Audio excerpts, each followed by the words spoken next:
الحمدللہ رب العالمین والصلاة والسلام علی سید الانبیاء والمرسلین اما بعد فاعوذ باللہ من الشیطان الرجیم بسم اللہ الرحمن الرحیم الصلاة والسلام علیک یا رسول اللہ الصلاة والسلام علیک یا حبیب اللہ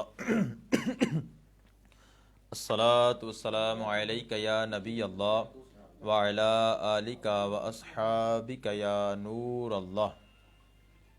نبی کریم رؤوف الرحیم صلی اللہ تعالی علیہ وآلہ وسلم کا فرمان عالی شان ہے، فرمایا کہ جس نے مجھ پر ایک بار درود پاک پڑھا اللہ عز و جل اس پر 10 رحمتیں بھیجتا ہے۔ صلو علی الحبیب صلی اللہ تعالی علی محمد صلی اللہ تعالی علیہ وآلہ وسلم۔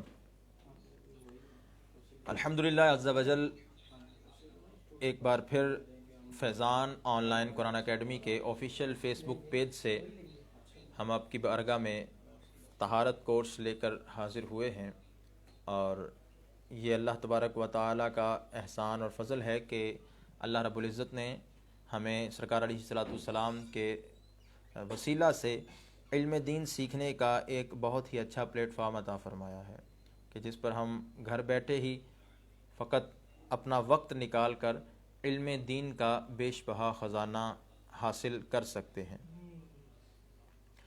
آج کچھ فنی معاملات کی وجہ سے درجہ لیٹ ہوا، اس کے لیے معذرت خواہ ہیں، لیکن انشاءاللہ العزیز پورا وقت ہم انشاءاللہ اس پہ اپنا کورس کا دیں گے۔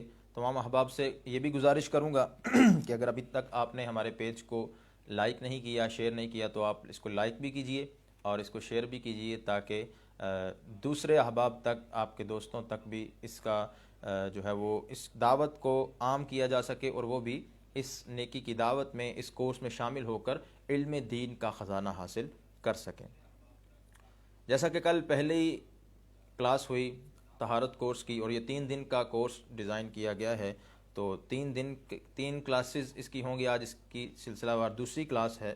تو کل ہم نے اس میں الحمدللہ عز و جل اللہ تبارک و تعالیٰ کے فضل و کرم سے کچھ نجاستوں کے متعلق سیکھا، نجاست کے احکام، نجاست کے معاملات، یہ تمام چیزیں جو ہے وہ ہم نے سیکھنے کی کوشش کی، اور نجاست کو پاک کیسے کیا جاتا ہے، کپڑے پر لگ جائے، بدن پر لگ جائے، اور دیگر معاملات ان کو کیسے ہم نے ہینڈل کرنا ہے، کس طرح اس کو پاکی اور ناپاکی کا خیال رکھنا ہے، کپڑوں کو کیسے پاک کرنا ہے، قالین کارپٹ ناپاک ہو جاتا ہے تو وہ کیسے پاک کرنا ہے۔ تو یہ تمام مسائل ہم نے کل کی جو ہے وہ کلاس میں سیکھنے کی الحمدللہ سعادت حاصل کی۔ آج کی کلاس میں جو ہم چیزیں سیکھیں گے ان میں سب سے سر فہرست وضو ہے۔ وضو کیونکہ ایک ایسی عبادت ہے وضو کرنا، اور وضو ایک ایسا معاملہ ہے کہ الحمدللہ مسلمان پر 5 وقت کی نماز فرض ہے، تو ہر نماز میں وضو کا ہونا تو ضروری ہے، اور وضو ہر ایک شخص جو بھی بالغ ہے جس پر نماز پڑھنا ضروری ہے، فرض ہے، اس کے لیے وضو کے مسائل اور معاملات سیکھنا یہ بھی ضروری ہیں۔ اور وضو کے اندر کچھ چیزیں فرائض بھی ہیں، کچھ جو ہے وہ سنتوں سے تعلق رکھتی ہیں، کچھ چیزیں ایسی ہیں کہ جو مستحبات سے تعلق رکھتی ہیں، اور اس میں مکروہات بھی ہوتے ہیں، اور کچھ چیزیں ایسی بھی ہوتی ہیں کہ جن سے وضو ٹوٹ جاتا ہے، وہ وضو کے لیے ناقض ثابت ہوتی ہیں، یعنی وضو کو توڑنے والی ثابت ہوتی ہیں۔ اگر وہ چیز پائی جائے تو وضو ٹوٹ جاتا ہے۔ عموماً یہ تو پتہ ہوتا ہے کہ وضو ٹوٹتا بھی ہے، لیکن یہ معلومات نہیں ہوتی کہ کن کن چیزوں سے، یعنی وہ کتنی چیزیں ہیں کہ جو وضو کو توڑ دیتی ہیں۔ تو آج ہم انشاءاللہ اس کورس کے توسل سے دوسری کلاس جو ہماری ہو رہی ہے، تو اس میں ہم یہ بھی سیکھنے کی کوشش کریں گے۔ سب سے پہلے تو وضو کے کچھ فضائل، وضو کرنے کے کیا کیا فضائل ہیں، نبی پاک علیہ الصلاۃ والسلام نے احادیث کریمہ کے اندر کیا کیا فضیلتیں اس کی بیان فرمائی ہیں، وہ ہم سنتے ہیں۔ فرمایا کہ 2 حدیثوں کا خلاصہ ہے۔ فرمایا جس نے بسم اللہ الرحمن الرحیم کہہ کر وضو کیا، اس کا سر سے پاؤں تک سارا جسم پاک ہو گیا، اور جس نے بسم اللہ کہے بغیر وضو کیا، اس کا اتنا ہی بدن پاک ہوگا جتنے پر پانی گزرا۔ تو یہ کتنی پیاری حدیث مبارکہ ہے کہ بسم اللہ الرحمن الرحیم پڑھ کر بندہ وضو کرے، پورے کا پورا بدن اللہ تبارک و تعالیٰ پاک فرما دیتا ہے۔ اور مدینہ کے تاجدار صلی اللہ تعالیٰ علیہ وآلہ وسلم کی ایک بہت پیاری حدیث مبارکہ ہے، حضرت سیدنا انس رضی اللہ تعالیٰ عنہ سے سرکار علیہ الصلوۃ والسلام بیان فرماتے ہیں، فرمایا کہ بیٹا اگر تم ہمیشہ باوضو رہنے کی استطاعت رکھو تو ایسا ہی کرو، کیونکہ ملک الموت علیہ السلام جس بندے کی روح حالت وضو میں قبض کرتا ہے اس کے لیے شہادت لکھ دی جاتی ہے۔ سبحان اللہ، کتنی پیاری حدیث مبارکہ ہے کہ اگر بندہ ہمیشہ باوضو رہتا ہے تو اس کے لیے شہادت کا رتبہ لکھ دیا جاتا ہے۔ اور حضرت سیدنا موسیٰ کلیم اللہ علیہ نبینا علیہ الصلوۃ والسلام سے اللہ عز و جل نے فرمایا، اے موسیٰ اگر بے وضو ہونے کی صورت میں تجھے کوئی مصیبت پہنچے تو خود اپنے آپ کو ملامت کرنا، اور ہمیشہ باوضو رہنا یہ اسلام کی سنت بھی ہے۔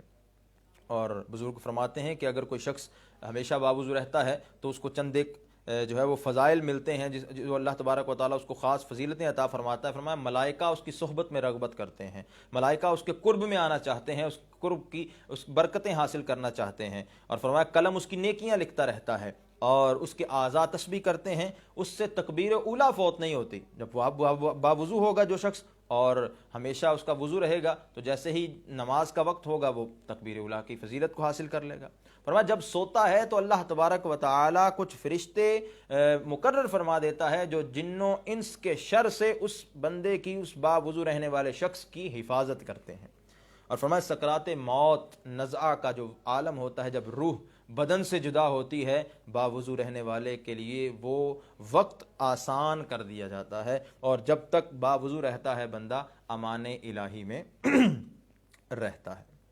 تو یہ تو وضو کی فضیلتیں ہیں۔ آئیے ہم وضو کے بارے میں کچھ جو فرائض ہیں وہ سنتے ہیں۔ بڑے جو ہے وہ افسوس سے بھی کہنا پڑتا ہے کہ بعض احباب بہت علم حاصل کر لیتے ہیں، دنیاوی طور پر تو بہت معلومات ہوتی ہے، لیکن وضو کے فرائض کا علم نہیں ہوتا ہمیں، تو ہمیں چاہیے کہ یہ سیکھا جائے۔ اگر جو ہے وہ نہ آتا ہو تو کسی سے پوچھ لینا چاہیے، کیونکہ سوال علم کی چابی ہے۔ تو پوچھنے سے بھی علم آتا ہے، سیکھنے سے بھی علم آتا ہے، لیکن انسان کو وقت نکال کر سیکھنا چاہیے۔ فرمایا کہ وضو کے 4 فرائض ہیں، لفظ اللہ کے 4 حروف کی نسبت سے وضو کے 4 فرائض ہیں۔ سب سے پہلا فرض جو وضو کے اندر، اور فرض سے مراد یہ ہے کہ اگر جن اعضاء کو دھونا یا اس پر مسح کرنا یہ فرض ہے، اگر اس میں بال برابر بھی جگہ دھونے سے رہ گئی تو پھر آپ کا وضو نہیں ہوگا۔ فرض کی حیثیت ایک رکن کی حیثیت ہوتی ہے، جس طرح کوئی رکن اگر ادا نہ کیا جائے تو وہ چیز کامل نہیں ہوتی، اسی انداز سے جس طرح نماز پڑھتے ہیں تو نماز کے فرائض ہیں، اسی طرح وضو کا بھی فرض ہے۔ اگر وضو میں اس کو ادا نہیں کیا جائے گا یا ناقص ادا کیا جائے گا تو پھر وضو نہیں ہوگا۔ جب وضو نہیں ہوگا تو ہماری عبادات بھی درست نہیں ہوں گی۔ تو سب سے پہلا فرض جو وضو کا ہے وہ ہے چہرہ دھونا۔ نمبر 2، کہنیوں سمیت دونوں ہاتھ دھونا، یہ بھی وضو کا دوسرا فرض ہے۔ تیسرا فرض جو وضو کا ہے وہ ہے چوتھائی سر کا مسح کرنا، یعنی اگر سر کے 4 حصے کیے جائیں تو چوتھا حصہ جتنا بنتا ہے اتنے سر کا مسح کرنا یہ فرض ہے، اور پورے سر کا مسح کر لینا یہ سنت مبارکہ ہے۔ اور چوتھا جو فرض ہے وضو کا وہ ہے ٹخنوں سمیت دونوں پاؤں دھونا، یہ وضو کے اندر فرض ہے۔ اب 4 فرض ہم نے سیکھ لیے آج کی اس کلاس میں، کہ سب سے پہلا ہے چہرہ دھونا کہنیوں سمیت، نمبر 2 کہنیوں سمیت دونوں ہاتھ دھونا، نمبر 3 چوتھائی سر کا مسح کرنا، اور نمبر 4 ٹخنوں سمیت دونوں پاؤں دھونا، یہ 4 وضو کے فرائض ہیں۔ اور اب اس میں دھونے کی بات بیان کی گئی ہے کہ چہرہ کو بھی دھونا ہے، کہنیوں سمیت ہاتھ بھی دھونے ہیں، چوتھا فرض ہے ٹخنوں سمیت دونوں پاؤں کو دھونا ہے۔ تو اب دھونے کی تعریف بھی ہمیں معلوم ہونی چاہیے۔ بعض احباب یہ سمجھتے ہیں کہ دھونا صرف یہی ہے کہ تھوڑا سا پانی لیا چہرے پر لگا لیا، جس طرح سردیوں کے اندر کچھ لوگ پانی کو صرف چپڑ لیتے ہیں یا تھوڑا تھوڑا پانی بہاتے ہیں، اور مکمل طور پر جو ہے وہ اعضاء گیلے نہیں ہوتے یا تھوڑا تھوڑا گیلا کر لیتے ہیں، تو کیا اس کو بھی دھونا کہا جاتا ہے؟ تو فقہا نے جو دھونے کی تعریف بیان فرمائی ہے، فرمایا کہ کسی عضو کو دھونے کے یہ معنی ہے کہ اس عضو کے ہر حصے پر کم از کم 2 قطرے پانی بہہ جائے. 2 قطروں کا بہنا یہ ضروری ہے. اگر ایک قطرہ بہا یا ایک قطرے سے کچھ زیادہ 2 قطرے مکمل نہیں بہے تو اب اس کو دھونا نہیں کہا جائے گا. وہ صرف پانی کو جو ہے وہ بھیگ جانا کہیں گے, یا پانی کو جو ہے وہ تیل کی طرح چپڑ لینے سے. تو اس یا ایک آدھ قطرہ اگر بہہ گیا تو اس انداز سے اگر پانی کا استعمال ہوا اور اعضاء پر پانی اچھی طریقے سے نہیں بہا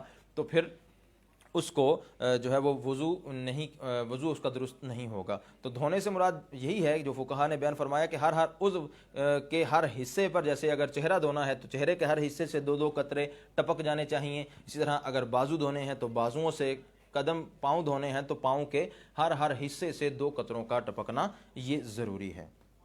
صلو علی الحبیب صلی اللہ تعالی علی محمد. آئیے اب ہم وضو کرنے کا سنت طریقہ سنتے ہیں اور سیکھنے کی کوشش کرتے ہیں. اور یہ جو سنت طریقہ بیان کیا جائے گا اس کو سنت طریقہ کہا جاتا ہے. اور وضو کا طریقہ یہ ہے, اس میں مستحبات بھی شامل ہیں, اس میں وضو کے آداب بھی شامل ہیں, اس میں فرائض بھی شامل ہیں اور مستحبات بھی, سنتیں بھی اس کے اندر شامل ہیں.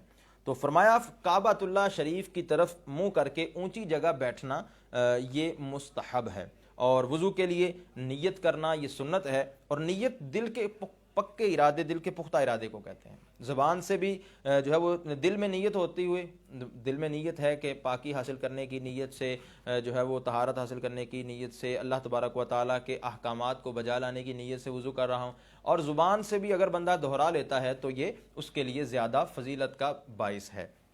زبان سے کیسے نیت کریں گے؟ تو زبان سے اس انداز سے نیت کر سکتا ہے کہ حکم الہی بجا لانے اور پاکی حاصل کرنے کے لیے وضو کر رہا ہوں. جس اتنی اگر نیت کر لیتا ہے تو یہ کافی ہے, اور اس پر سنت پر جو ہے وہ عمل ہو جائے گا اور سنت کا ثواب ملے گا. اب سنت پر عمل کر لیا, جو ہے وہ نیت کر لی. نیت کرنے کے بعد بسم اللہ والحمدللہ کہہ لیجئے. بسم اللہ کہہ کر وضو کا آغاز کیا تب بھی بہت اچھا ہے. بسم اللہ والحمدللہ کہہ لیا تو فرمایا جب تک باوضو رہے گا فرشتے اس کے لیے نیکیاں لکھتے رہیں گے. اب دونوں ہاتھ 3 بار پہنچوں تک دھوئیے. یہ ہاتھ کیا جو ہے وہ اس کو پہنچا کہا جاتا ہے. تو دونوں ہاتھ جو ہیں وہ 3 بار پہنچوں تک دھوئیے اور نل بند کر کے پھر دونوں ہاتھوں کی انگلیوں کا خلال کیجیے. یعنی دونوں ہاتھوں کو جو ہے وہ دھونا ہے, دھونے کے بعد نل کو بند کر دینا ہے اور اب دونوں ہاتھوں کی انگلیوں کا اس انداز سے جو ہے وہ خلال کرنا ہے. پہلے دائیں ہاتھ کا پھر بائیں ہاتھ کا خلال کریں گے. کم از کم اس کے بعد کم از کم 3 بار دائیں بائیں اوپر نیچے کے دانتوں میں مسواک کریں گے. اور ہر بار مسواک جب منہ سے نکالیں گے تو اس کو دھو لیجئے کہ یہ بھی مستحب ہے. حجت الاسلام امام محمد غزالی فرماتے ہیں کہ نماز کے اندر تلاوت قرآن کرنے کے لیے منہ کو جو ہے وہ اور ذکر اللہ عز و جل کے لیے منہ کو پاک کرنے کی نیت اس دوران جب مسواک کریں تو کرنا یہ بھی بہتر ہے اور کی جا سکتی ہے. اب سیدھے ہاتھ سے 3 بار پانی لے کر, سیدھے ہاتھ سے 3 چلو پانی سے ہر بار نل سے ایک چلو لیجئے, نل بند کر دیجئے, پھر دوسرا چلو لیجئے, نل بند کر دیجئے, پھر تیسرا چلو. تو اس طرح 3 بار 3 چلو سے پانی لے کر تو 3 کلیاں کیجئے. اور کلی اس طرح کرنی ہے جسے جو ہے وہ ہر بار کلی اس انداز سے ہو کہ منہ کے جو اندر کا ہر حصہ ہے, ہر جو پرزہ ہے اس پر پانی بہہ جائے. اور روزہ نہ ہو تو غرغرہ کرنا بھی جو ہے وہ سنت ہے. غرغرہ کرنا بھی سنت ہے, اور اگر روزہ ہوگا تو پھر غرغرہ نہیں کریں گے, اگر روزہ نہیں ہوگا تو پھر غرغرہ کرنا بھی سنت ہے. اور بعض احباب اس میں یہ جو ہے وہ کرتے ہیں کہ صرف تھوڑا سا پانی منہ میں لیا اس کو پچ کر کے پھینک دیتے ہیں, تو اس انداز سے سنت ادا نہیں ہوتی. پھر سیدھے ہی ہاتھ کے 3 چلو سے, اب آدھا چلو بھی کافی ہے, ہر بار نل کو بند کیجئے اور 3 بار ناک میں پانی چڑھائیے اور جو ہے وہ ناک کے نرم حصے تک, نرم گوشت تک پانی چڑھائیے. اور اگر روزہ نہ ہو تو ناک کی جڑ تک پانی پہنچانا یہ بھی سنت ہے. اور اب نل کو بند کر کے چھوٹی جو انگلی ہے اس کو ناک کے سوراخوں میں داخل کریں اور پھر اس کے جو ہے وہ ناک کے اندر کے حصے کی صفائی کر سکتے ہیں. اب باری آتی ہے چہرہ دھونے کی. چہرہ دھونا ہے تو 3 بار سارا چہرہ اس انداز سے دھوئیے کہ جہاں سے سر کے بال عموماً عادتاً اگنا شروع ہوتے ہیں, یعنی یہ جہاں پیشانی ہے تو پیشانی سے جہاں سے عموماً عادتاً بال اگنا شروع ہوتے ہیں, کسی کے بال ختم ہو چکے ہیں یا نہیں ہیں تو وہ بھی اس لیے فرمایا گیا کہ جہاں عادتاً بال اگنا شروع ہوتے ہیں وہاں سے لے کر